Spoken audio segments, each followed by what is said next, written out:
Toujours un grand bonheur de vous rencontrer de nouveau, de vous voir, de connaître aussi plein de visages que je ne connais pas. Et ça fait toujours plaisir d'être devant des bien-aimés qui cherchent la présence de Dieu, qui désirent mieux le connaître, qui désirent faire intimement connaissance avec le Dieu de la création et qui désirent vivre un chemin qui plaît à Dieu et qui, en fin de compte, est le seul qui peut apporter à notre société des vraies valeurs. Ce matin, le sujet que j'aimerais aborder peut s'intituler « Progresser encore ». Progresser encore. Alors bien sûr, si on parle un peu de cela dans la population dans laquelle on se trouve, ben, vous voulez progresser, on va vous dire « mais attendez, vous n'avez pas une vue d'ensemble de la planète, on progresse comment là ?» C'est par la dégringolade ou c'est quel progrès là? On parle de quoi? Oui, progresser encore, mais progresser en quoi? Et progresser. Mais dans quel sens? Est-ce que ça a un sens? Est-ce qu'on ne parle pas toujours de progrès alors qu'on est en pleine descente? Mais progresser en quoi? Ce qui m'impressionne au travers de l'histoire, et particulièrement au travers de l'histoire de l'Église au travers des siècles, c'est qu'il y a toujours eu des femmes et des hommes qu'on n'a pas toujours connus, qui font partie, qu'on découvre un peu dans un livre qui s'appelle « L'Église ignorée ». Des gens qui ont marqué leur entourage par une certaine paix, par une certaine assurance, sans recherche d'exploit, sans recherche de paraître, mais qui ont marqué d'autres qui étaient autour d'eux, certains qui n'ont jamais découvert pourquoi ils sont comme ça, en fin de compte, et d'autres qui ont découvert que ces gens avaient une source intérieure qui leur permettait d'être différents. Progresser encore. Et je trouve que c'est merveilleux au travers de l'histoire de l'Église, comment Dieu nous met toujours à cœur la réalité de suivre pas simplement l'invisible, de suivre pas simplement un texte, mais de pouvoir suivre des personnes et de vivre une imitation auprès de ceux qui eux-mêmes ont imité le Christ. Nous sommes dans une société qui prône surtout l'indépendance, ce qui fait que nous sommes presque tentés de croire que nous pouvons tout trouver par nous-mêmes et que nous n'avons pas forcément besoin de la pensée d'un autre ou de l'exemple de vie d'un autre, que nous sommes assez grands nous-mêmes en tant que personnes pour savoir comment faire des progrès. Et nous confondons quelquefois les progrès dans une vie avec simplement le progrès dans la connaissance intellectuelle. Pour le progrès dans la connaissance intellectuelle, bien sûr, on a des sources où on peut travailler d'une façon isolée.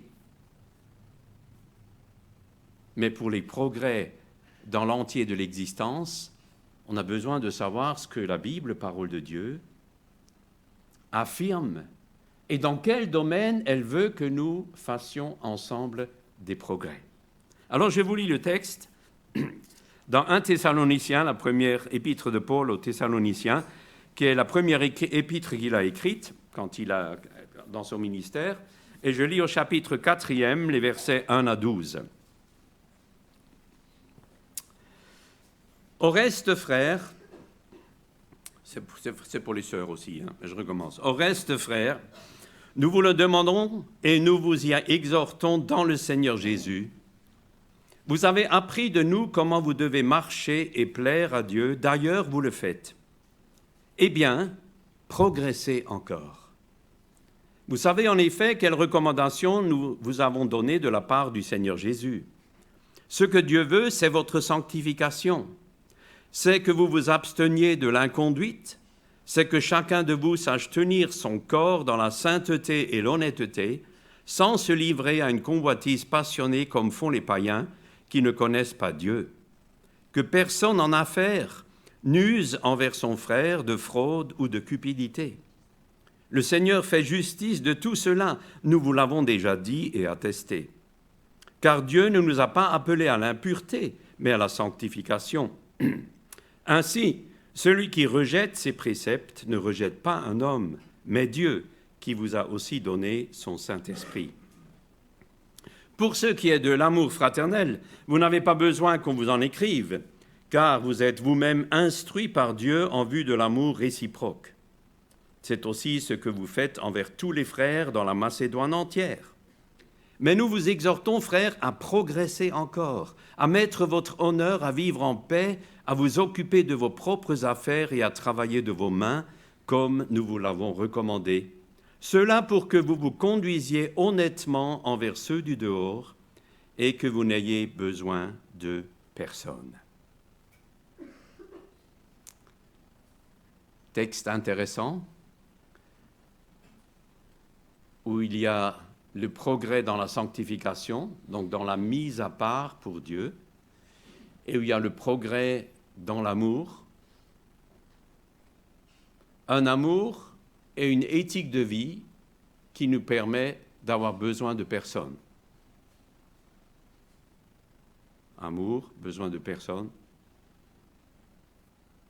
des réalités qui sont là.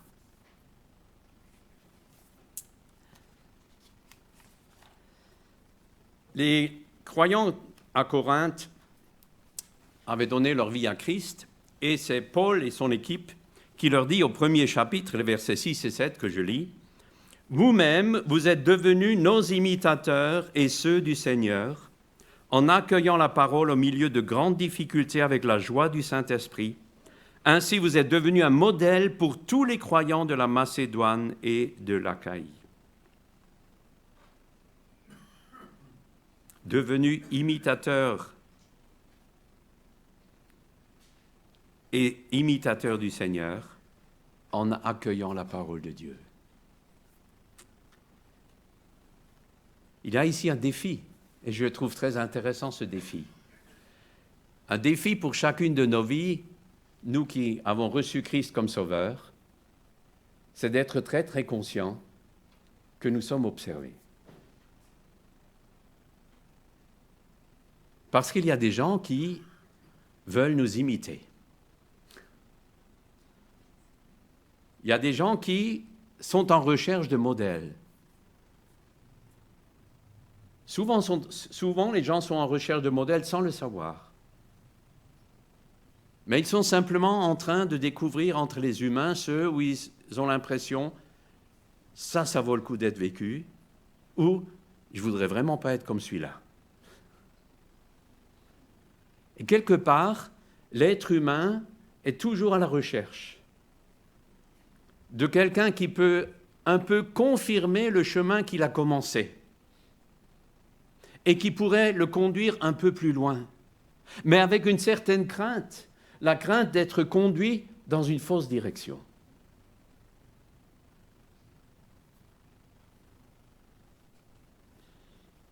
Lorsque l'apôtre Paul, dans sa dernière épître, alors dans sa dernière lettre qu'il écrit à Timothée, lorsqu'il est inspiré par Dieu dans le chapitre 3, dans 2 Timothée, et où il dit quel sera le style de la fin des temps, vous trouvez quantité de faits que vous retrouvez quand vous rentrez dans la société, qui sont tout à fait présents. Et quand il parle de tout ce système de la fin des temps, où en fin de compte, il n'y a plus de respect humain, on ne considère plus la valeur de l'autre comme une valeur à respecter, comme une valeur à écouter, comme une valeur à découvrir, comme une valeur qui pourrait être une créature de Dieu, cet autre que je rencontre, qui est une créature de Dieu. Quand il montre comment dans la fin des temps, il y a peut-être encore un certain respect pour le religieux, mais de renier ce qui en fait la force, la relation personnelle avec le Christ. Il continue après ce texte dans 2 Timothée 3, la suite du chapitre où il dit, je vous le lis, en parlant à Timothée, son cher collaborateur, « De ton côté, tu as suivi de près mon enseignement, ma conduite, mes projets, ma foi, ma patience, mon amour, ma persévérance, ainsi que les persécutions et les souffrances que j'ai connues. Et le Seigneur m'a délivré de toutes. Du reste, tous ceux qui veulent vivre avec piété en Jésus-Christ seront persécutés, tandis que les hommes méchants et imposteurs avanceront toujours plus dans le mal, en égarant les autres et en s'égarant eux-mêmes. Il continue en disant à Timothée, « Quant à toi, tiens ferme dans ce que tu as appris et reconnu comme certain, sachant de qui tu l'as appris. Depuis ton enfance, tu connais les saintes Écritures qui peuvent te rendre sage en vue du salut par la foi en Jésus-Christ. » Formidable. L'apôtre Paul âgé, avant l'étape finale vers le ciel, ce qu'il transmet encore comme rappel à son jeune collaborateur, c'est de garder ce principe, de prolonger ce qu'il a vu comme étant efficace dans une autre vie. Paul n'est pas en train de tenir ses bretelles et dire « Ouais, regarde-moi, hein, t'as vu l'apôtre, hein, le gars ?» Pas du tout. Parce qu'il parle de lui-même, Paul, comme étant le dernier des hommes et le pécheur. Il parle de lui en disant « J'ai considéré tout dans ma vie comme de la boue, afin de gagner le Christ et d'être reconnu comme un des siens. » Il ne s'appuyait plus sur des valeurs autres que sur sa recherche profonde de plaire à celui qui avait empêché la suite de son chemin sur le chemin de Damas et qu'il a rencontré. Il voulait connaître celui qui l'a attrapé sur le chemin. Il voulait se saisir de lui et le découvrir. J'aimerais vous encourager, observez avec un œil positif la vie des autres qui croient en Jésus, afin que notre marche commune soit toujours à nouveau un encouragement, avec un regard où nous voyons plus loin. Je peux regarder mon frère avec peut-être ce petit défaut que je vois en lui, mais je peux aussi regarder mon frère avec l'accomplissement de la sanctification sur le chemin dans lequel il se trouve. Parce que comme moi, il est en train de désirer de s'approcher davantage de Jésus.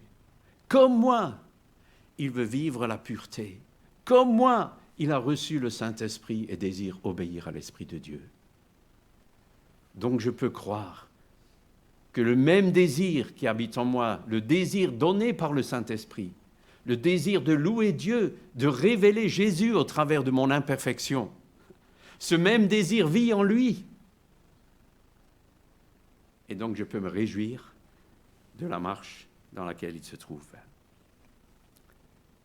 Considérons les modèles de l'histoire de l'Église, considérons ceux qui nous ont précédés, considérons les aînés qui peut-être n'ont plus tellement de force pour s'exprimer, mais qui ont tenu fidèlement la persévérance pendant des décennies au travers de toutes les différentes difficultés de l'existence et qui sont restés attachés en simplicité, peut-être dans le silence, sans apparence, mais qui ont persévéré dans l'union avec le Christ.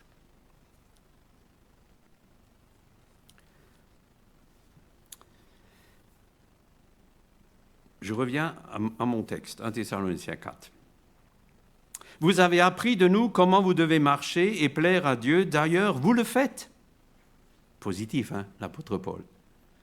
Vous avez appris, mais vous le faites. Et ça, c'est sûr, vous le faites. Okay. Eh bien, progressez encore. Vous savez en effet quelles recommandations nous vous avons données de la part du Seigneur Jésus. Ce que Dieu veut, c'est votre sanctification, c'est que vous vous absteniez de l'inconduite. C'est que chacun de vous sache tenir son corps dans la sainteté et l'honnêteté. Progresser, s'abstenir. Deux verbes qui marchent ensemble. Pour progresser, il faut savoir dire non à certaines choses.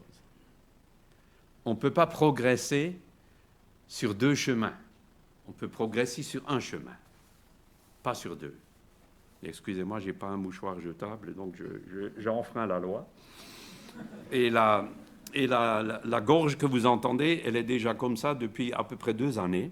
J'ai trop crié en plein air, donc ma voix, elle est cassée. Hein, donc, c'est pas nouveau. Ça vient d'une déformation professionnelle. Okay. Ce que Dieu veut, c'est la mise à part pour lui, c'est la sanctification. Ce qui me frappe ici, c'est le verbe, ce qu'il veut. Quelquefois, je suis un peu gêné à l'intérieur des églises parce que je ne voudrais pas généraliser, bien sûr, et me planter. Mais je crois qu'il y a certains textes qu'on serait quelquefois tenté de dire « c'est un bon conseil ». C'est bien. Je t'encourage à aller dans cette direction. Mais ce que Dieu veut, il dit pas, l'apôtre Paul ne dit pas moi je vous conseille, hein, si vous avez du temps, réfléchissez un peu à votre sanctification, parce que ça plairait certainement au Seigneur si vous progressez dans la sanctification. Non, ce que Dieu veut, c'est la volonté de Dieu. C'est la volonté de Dieu que je progresse et que dans ce progrès, il faut que je m'abstienne de certaines choses. S'abstenir d'eux. Vous absteniez de l'inconduite. Je ne rentre pas dans les détails de cette inconduite. Dans le texte grec ici, il y a marqué pornéo. Si quelqu'un ne comprend pas ce que ça veut dire, c'est assez facile à comprendre. Dans tous ces domaines et dans tous ces sens. On n'a même pas besoin d'explication. Mais quand on regarde les informations de ces derniers jours, comment des gens peuvent être glorifiés dans leur capacité d'être des artistes, en étant en même temps des violeurs,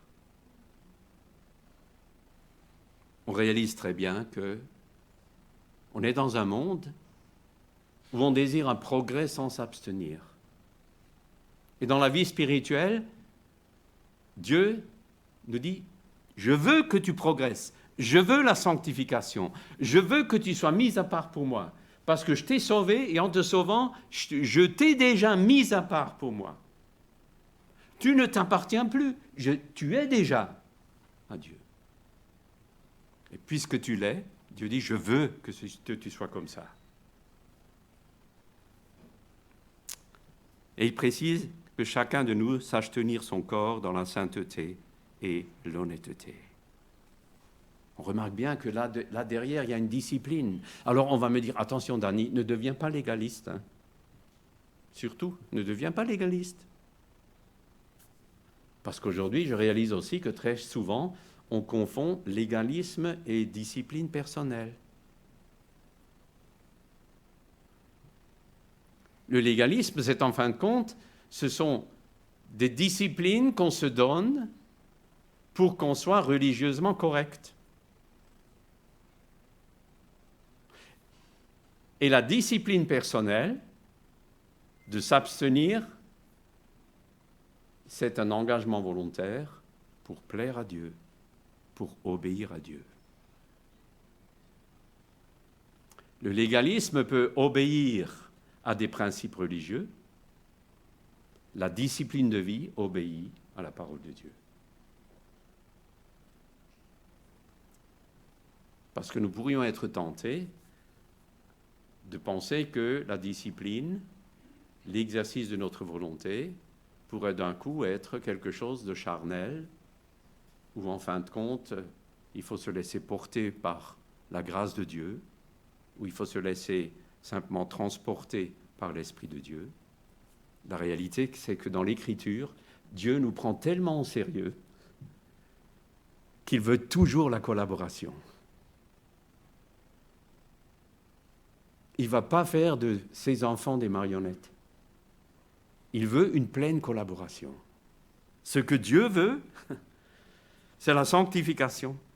C'est que je m'abstienne de certaines choses.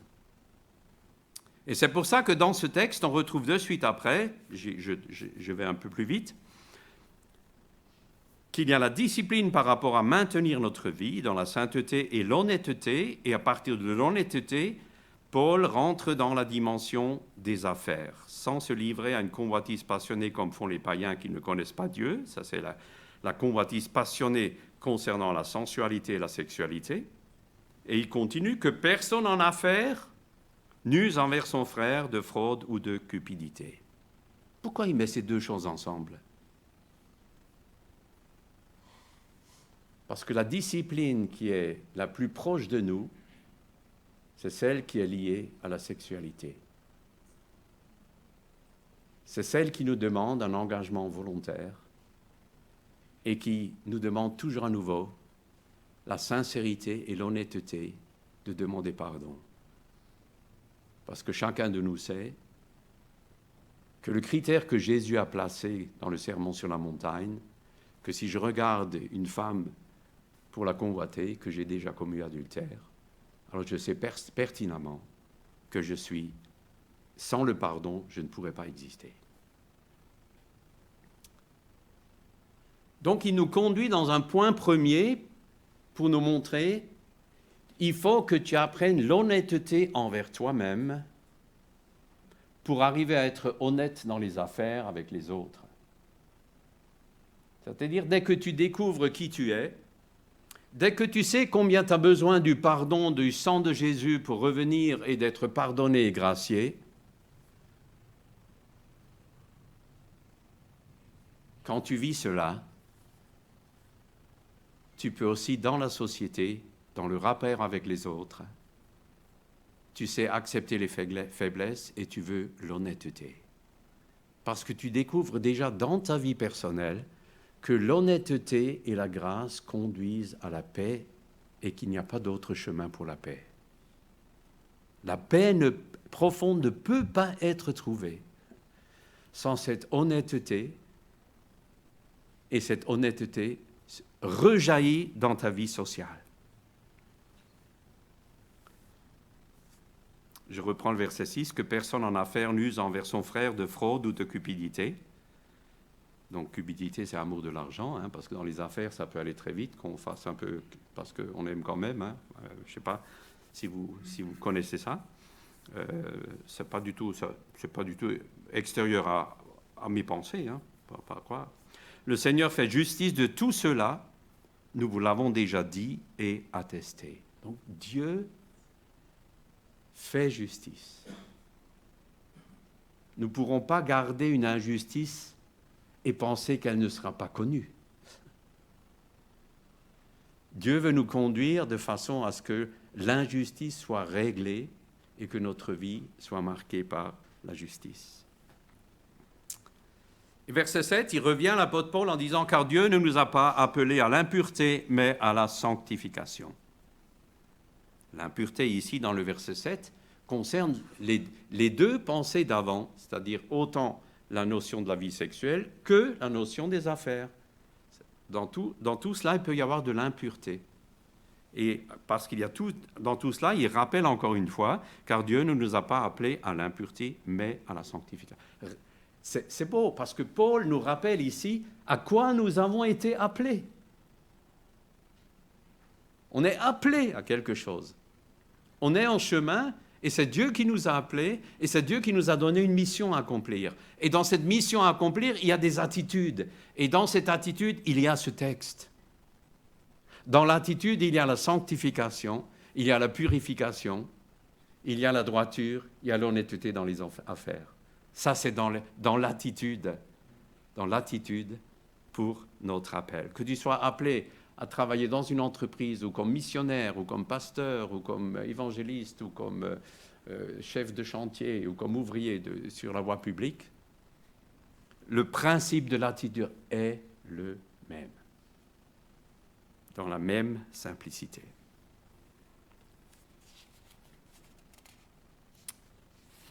Ça va? Je peux encore continuer quelques minutes ou... Oui, d'accord. Sinon, vous pouvez me faire arrêter, hein, pas de problème. J'arrive alors au deuxième point, si ça vous va. Le premier point, c'est progresser encore dans la sanctification. Hein, on est d'accord? On veut progresser dans la purification.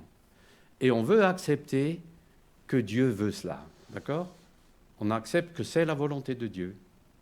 Donc je décide, je veux, Seigneur, me soumettre à ta volonté, je veux progresser dans la sanctification. Je veux, comme on l'a chanté, que s'il y a des choses qui ne sont pas pures en moi, tu me le montres.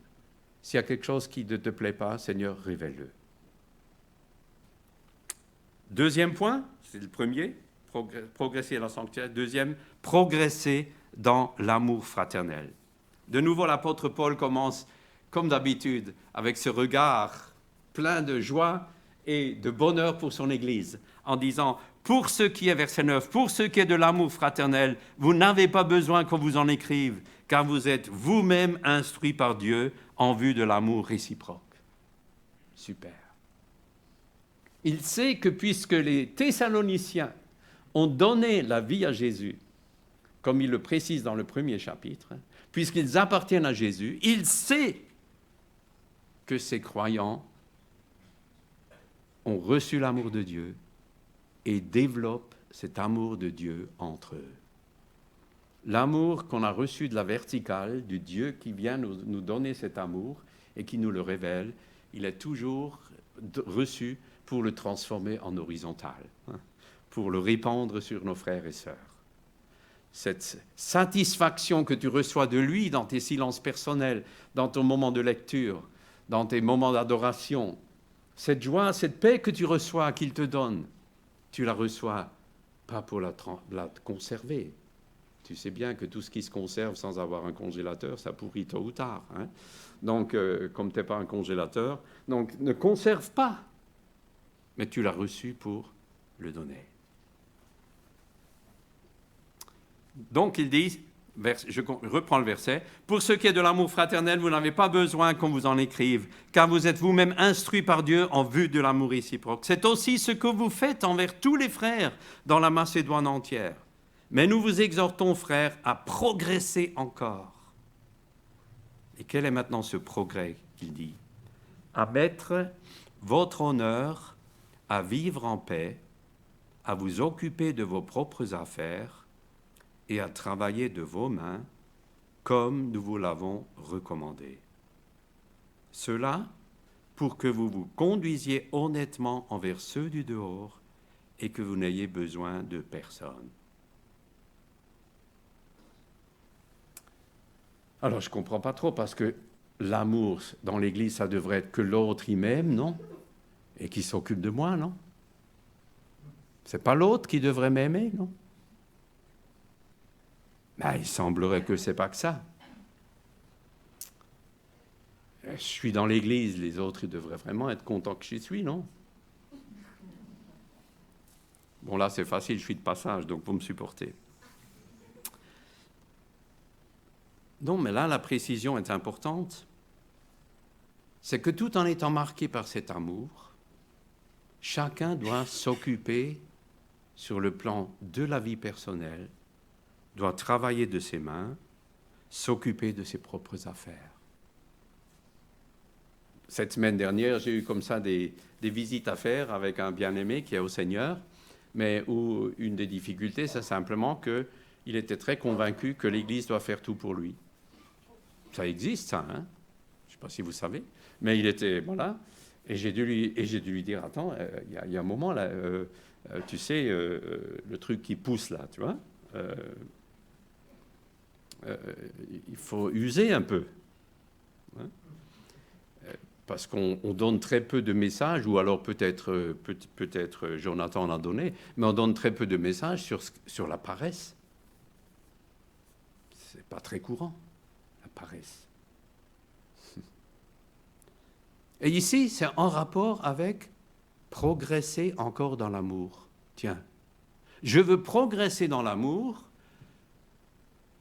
et en progressant dans l'amour, je vais faire des progrès si je m'occupe mieux de moi-même. Et si je n'ai besoin de personne. Non, ce n'est pas une contradiction, c'est un enrichissement. Ça veut dire que je vis en tant que témoin de Jésus en ayant un objectif intérieur. Je ne veux pas être en charge aux autres. Je sais bien sûr que comme il y a l'amour fraternel, si je suis en réelle panne, je peux compter sur l'Église. Et ça, c'est un énorme privilège. Mais je ne veux pas vivre de façon à ce que je sois une charge pour les autres. Ici, il y a cet équilibre de l'amour de Dieu et de la responsabilité personnelle dans ce texte. Et dans les deux notions, dans la sanctification et dans l'amour, il y a le même verbe « progresser encore ». Faites encore des progrès. Faites encore des progrès pour voir comment, au mieux, gérer votre vie personnelle, vos biens personnels, ce que vous avez, et de voir comment vous le gérez au mieux. Cette gestion personnelle des biens, c'est aussi cela qui libère les plus grands capitaux pour le royaume de Dieu. Parce que quand on gère son foyer avec la musique de la reconnaissance, on a beaucoup. Quand on gère son foyer avec la musique, vous voyez l'autre musique, où on n'est pas reconnaissant, où c'est jamais assez, on manque de tout.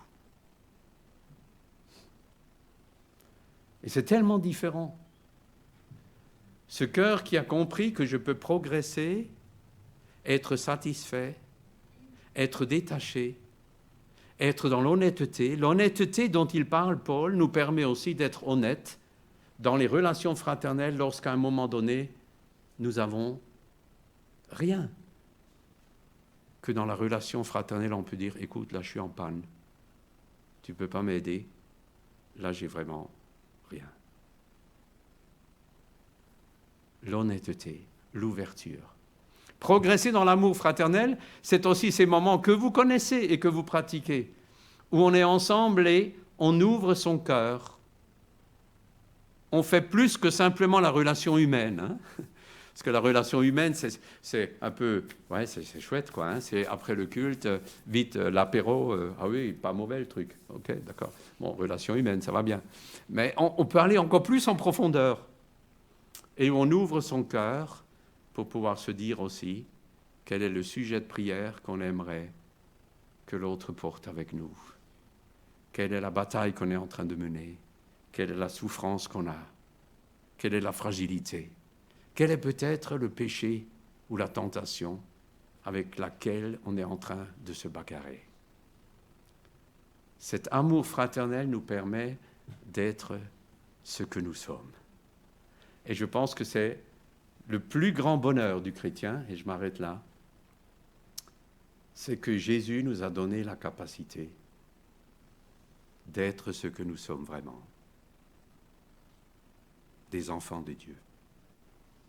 Si ta vie est à Jésus, ce que tu es vraiment, c'est un enfant de Dieu qui a le Saint-Esprit et où, en fin de compte, tu n'as plus besoin de te valoriser avec tes propres armes, tu n'as plus besoin de justifier tes erreurs, tu peux les reconnaître, c'est tellement plus facile. Tu n'as plus besoin de te valoriser devant les autres pour être quand même quelqu'un. Tu es quelqu'un pour Dieu. Parce qu'il a tout donné pour toi. Tu es une sainte mise à part pour Dieu. Tu es un saint mis à part pour Dieu. Et tu n'es pas moins. Et ton bonheur, c'est que tu es membre d'une église. Membre d'un corps. Aujourd'hui, quand on dit membre, on pense souvent association, machin. Non, oublie tout ça. Prends la notion biblique. C'est membre d'un corps. Si mon bras, tu me l'enlèves, je manque vraiment de beaucoup. Je ne peux même pas me l'imaginer. Donc je suis membre, pas d'une organisation. Je suis membre d'un organisme. De quelque chose qui, en arrachant le membre, il y a une partie morte, celle qui est arrachée. C'est pas simplement, voilà, je suis membre. Et quand on comprend cette notion de membre du corps, on réalise, mais je vais participer parce que sinon je manque. Et je suis tellement content dans l'Église, autant que je la connais, je ne connais pas trop, mais je suis tellement content de savoir qu'il y a beaucoup d'entre vous qui s'engagent, qui prient pour l'Église, qui prient pour les perdus, qui prient pour les missions, qui veulent avancer ensemble, qui dans les petits groupes, dans les cellules de vie, ou comment vous appelez ça, dans les groupes, se retrouvent pour faire progresser l'Évangile dans ce pays où Dieu vous a placé. Donc, super, vous êtes membre de l'Église. Et c'est parce que vous voulez que cet organisme continue à vivre, et il vivra parce qu'il appartient à Christ, parce que c'est Jésus qui a donné vie à son Église. C'est lui qui bâtit l'Église. C'est pour ça que vous pouvez vous engager avec joie, en réalisant on est membre. Est-ce que je peux vous dire une phrase choquante? Non, peut-être pas. Hein. Le dimanche matin, ça ne se fait pas normalement. Mais j'ai pensé à une phrase là, qui m'a apparu, je l'ai un peu transformée dans le livre, où quelquefois on pourrait tomber dans le panneau de dire « Ah Jésus, tu es vraiment tout pour moi, je t'aime beaucoup, c'est super, Seigneur, Jésus, tu es vraiment l'entier pour moi. » Mais tu sais, j'ai vraiment pas le temps pour aider ton épouse.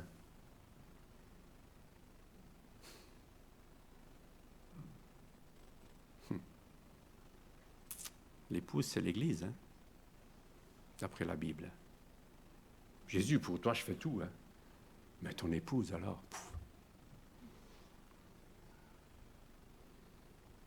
Que Dieu nous aide.